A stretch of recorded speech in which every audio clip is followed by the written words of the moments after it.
we should start this by just reminding ourselves what multiculturalism is not. Multiculturalism is not multiracialism. It isn't pluralism. In answer to the question, I think he's wrong. I don't agree with Douglas's definition at all. Terrorism is not a cultural problem. Terrorism is a political problem. No, and it's a religious problem as well. And it's a religious problem in your as view, well. Douglas. No, in the view of a lot of problem. people, including the people who carry out acts of terror, who say they do it in the name of religion. They also say they do it because of foreign policy, and you always ignore that bit, don't you, Douglas? No, I don't. When they say they do it because of Iraq, you don't notice that bit. At least listen to the reason they say they do it. Muslims coming to live in Britain and in Western Europe enjoy more rights and better rights, among them freedom of worship, than they do in any Islamic country in the earth here today.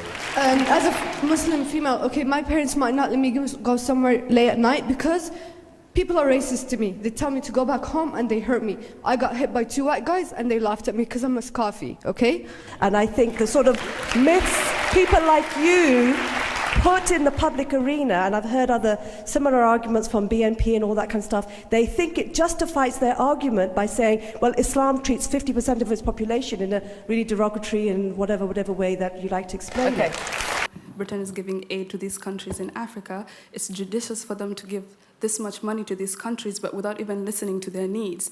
So this only contributes to the white savior complex. Yeah. There is a saying we have, damned if you do and damned if you don't. If it's the case that if we don't give aid, we'd be accused of not giving aid, and if we do give aid, it's a white savior complex. I think we've got to be very, very careful that we don't end up lambasting the freest and most generous countries.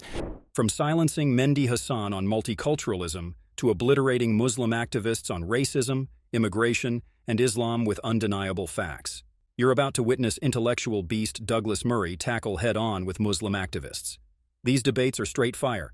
Stay tuned as we delve into a controversial yet heated discussion where historical perspectives clash with modern values.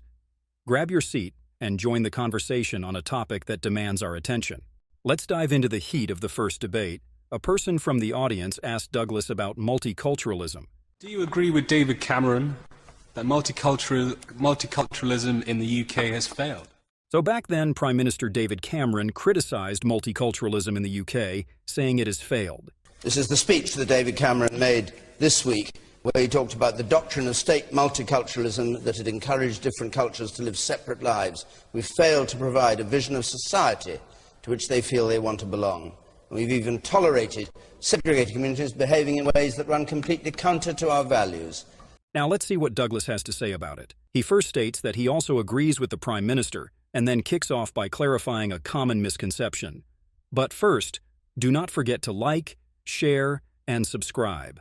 Yes, I think he was right. And I think we should start this by just reminding ourselves what multiculturalism is not. Multiculturalism is not multiracialism. It isn't pluralism.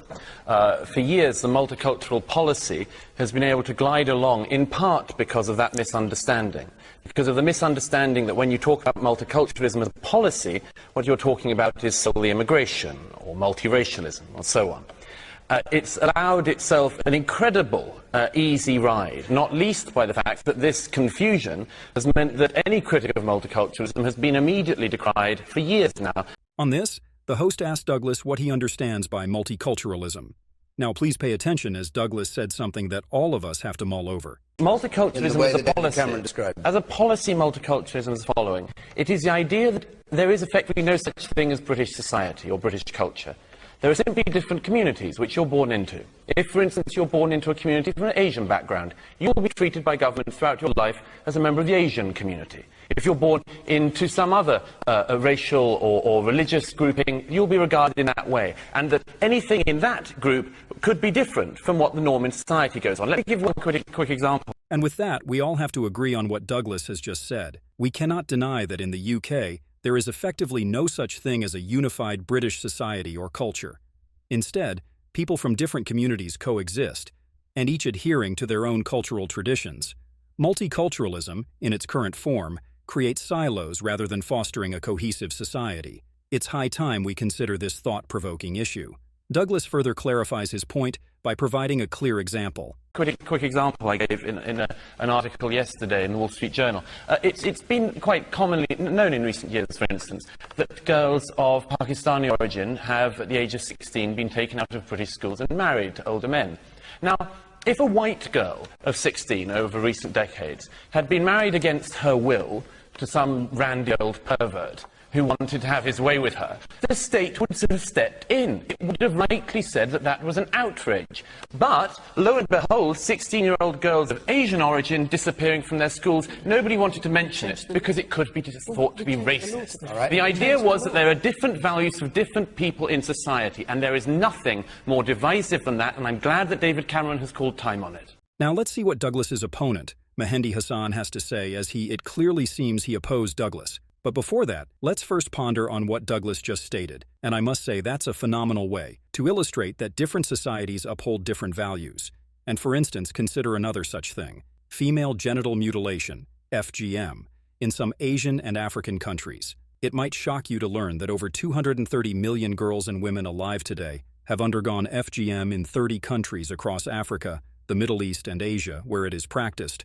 And on the other hand, such practices are illegal in the UK and other Western countries. Back to debate.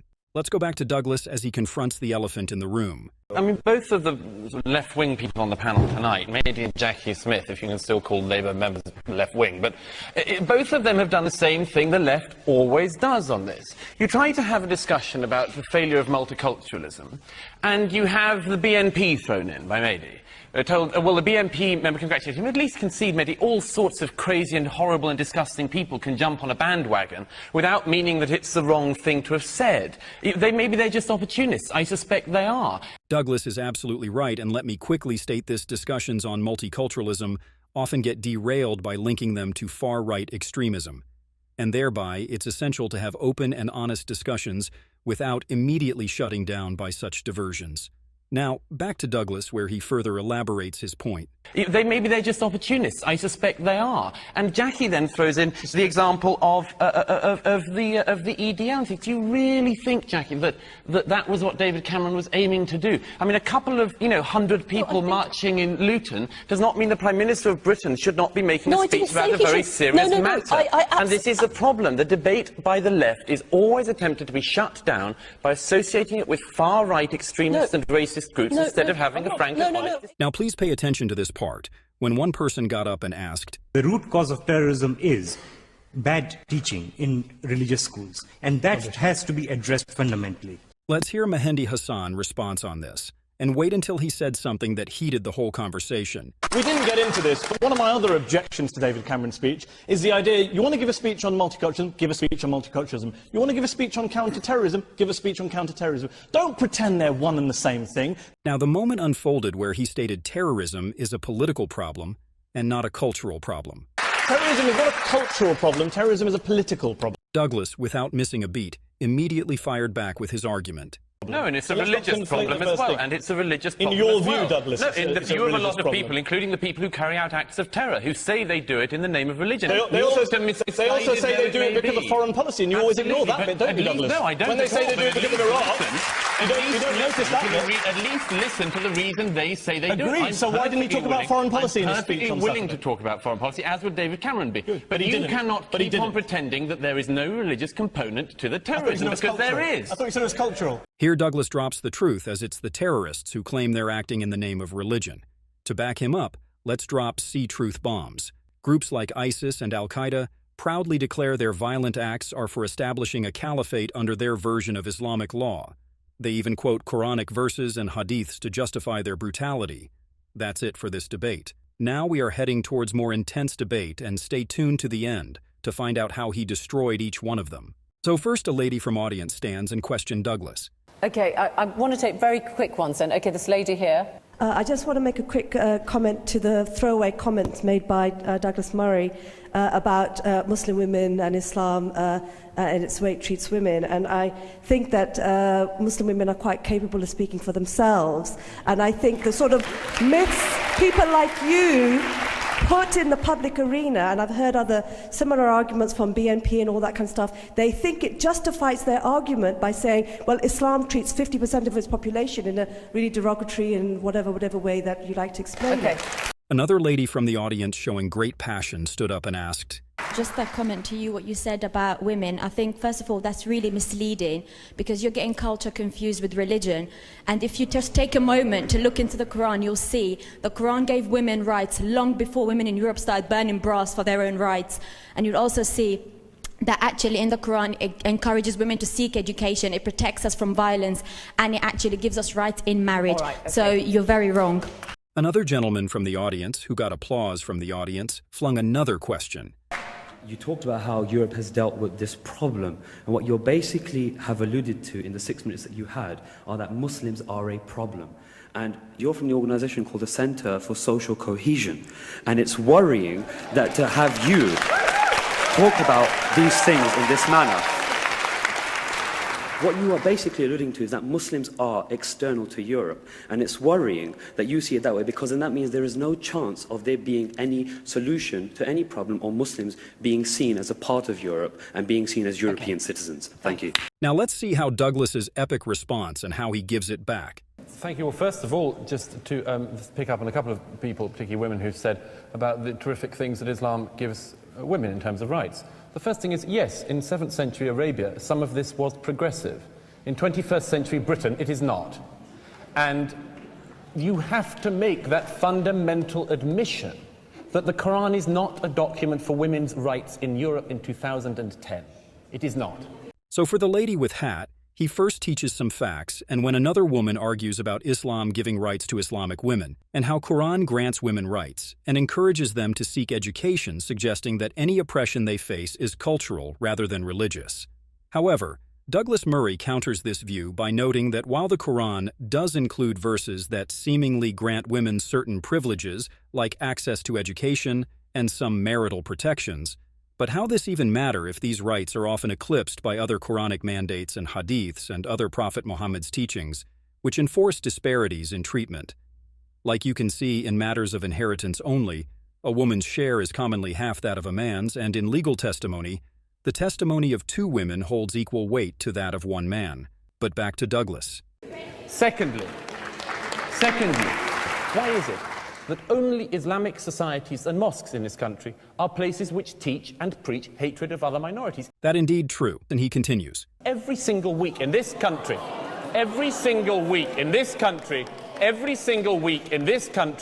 there are people on campuses who teach the murder of minorities.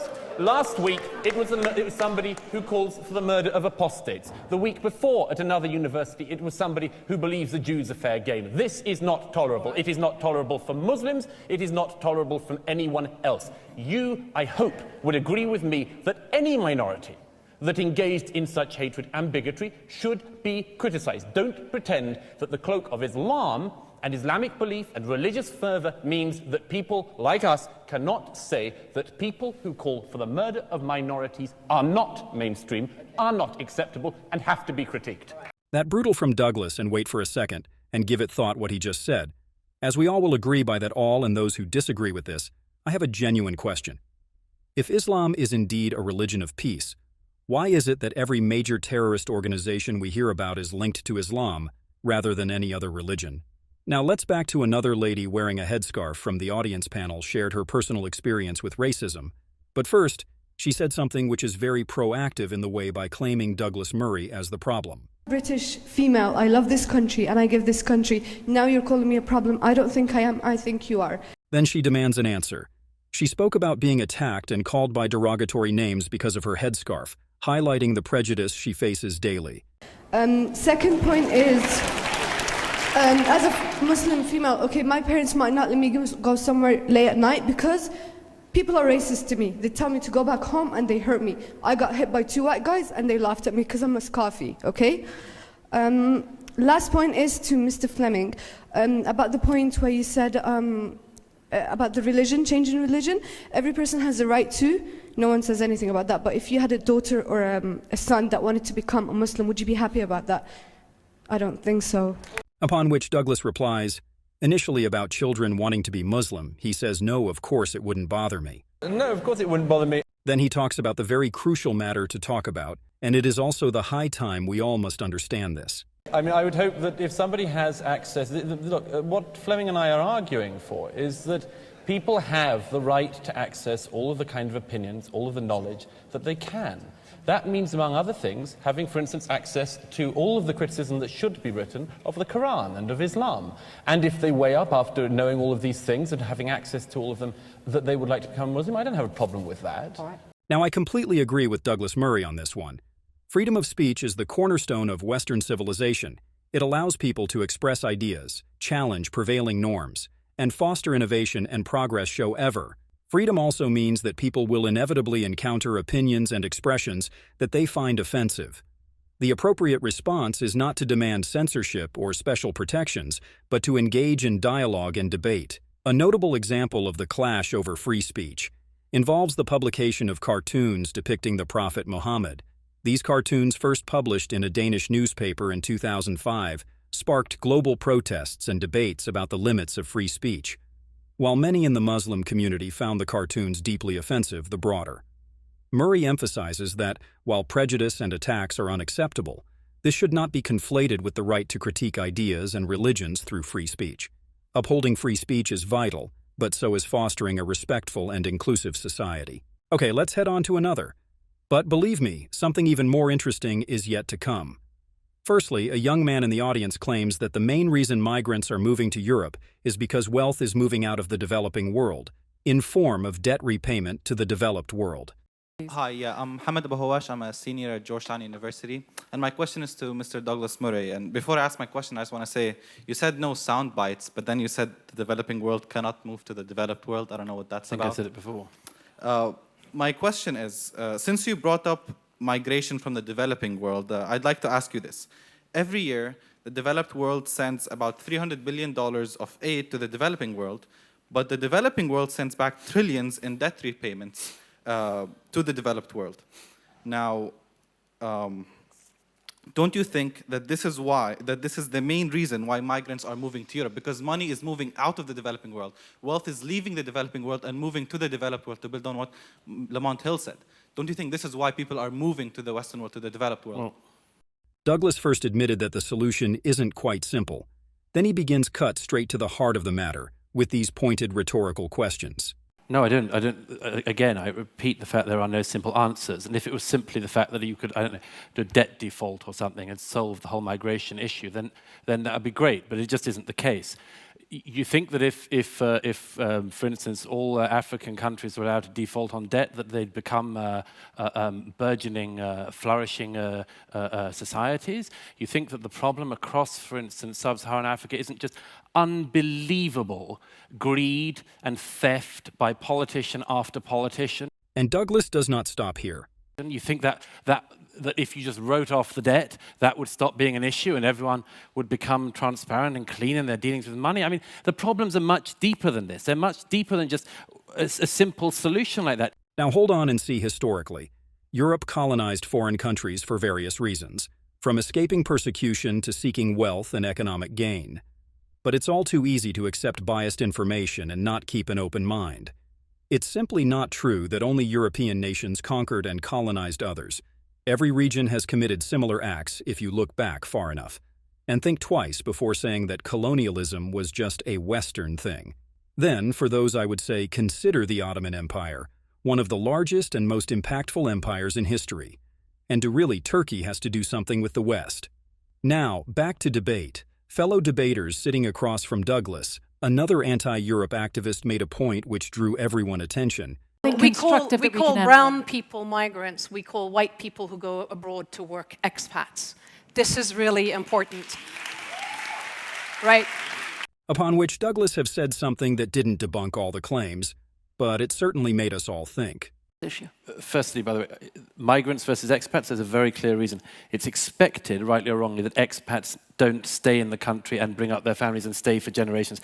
The harsh reality is that these migrants falsely claim refugee status to stay in our countries for years, and after settling, they bring their families, exploiting generosity. It is a high time not for all of us, but for our governments, that they must highly start thinking to stop such lax immigration policies and crack down on those abusing asylum systems to protect national resources and integrity.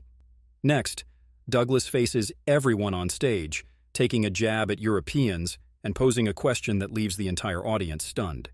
I think we've got to be very, very careful that we don't end up lambasting the freest and most generous countries. And I would just urge, as a call to, as it were, moral caution on this, urge you in this room and people watching, how many people have you made citizens of Qatar from Syria? How many? Okay, it's something worth thinking about, isn't it? You could utter silence. Well, the reality is we Europeans and West people tend to be pacifists and liberal-minded.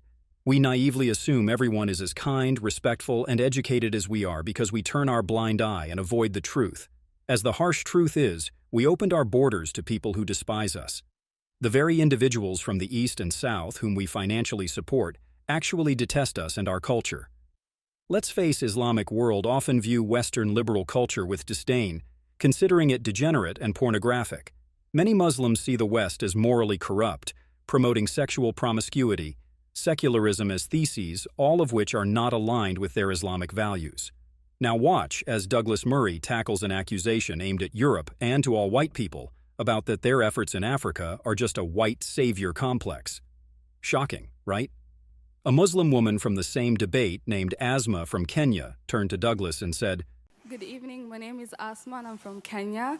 And my question is to you, Douglas. So you talked about people us serving justice, and do you think it's judicious for these people in Britain, for example, you talked about how Britain is giving aid to these countries in Africa. It's judicious for them to give this much money to these countries, but without even listening to their needs. So this only contributes to the white savior complex that is currently a big issue in...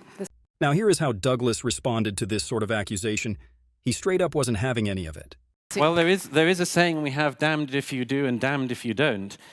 If it's the case that if we don't give aid, we'd be accused of not giving aid, and if we do give aid, it's a white savior complex. I mean, we can all give aid better, for sure, and I just gave, in my opening remarks, what I think was a serious suggestion for one very good use of aid, which is to prioritize it in the region and in the neighboring countries of places people are fleeing from. But, I mean, as I say, I would refuse as well to see the multifarious problems that exist in your own home country and sadly across the continent of Africa. I refuse to say that that's, because of foreign aid only. It's so many things have gone wrong there, and you know that better than I do. But hang on, I say. Why did she so quickly point fingers at Europe's generosity for the myriad problems afflicting her country, by the extension the African continent? Are we seriously to be held accountable for the political instability, corrupt governments, and tribal conflicts occurring there? Are we even held for anything happening in their society? Think this. And if you've made it this far, I insist to check out this debate more intensely in our previous video. I'm sure you'll all will surely love this. And for this video, do like and tell your favorite part of the video.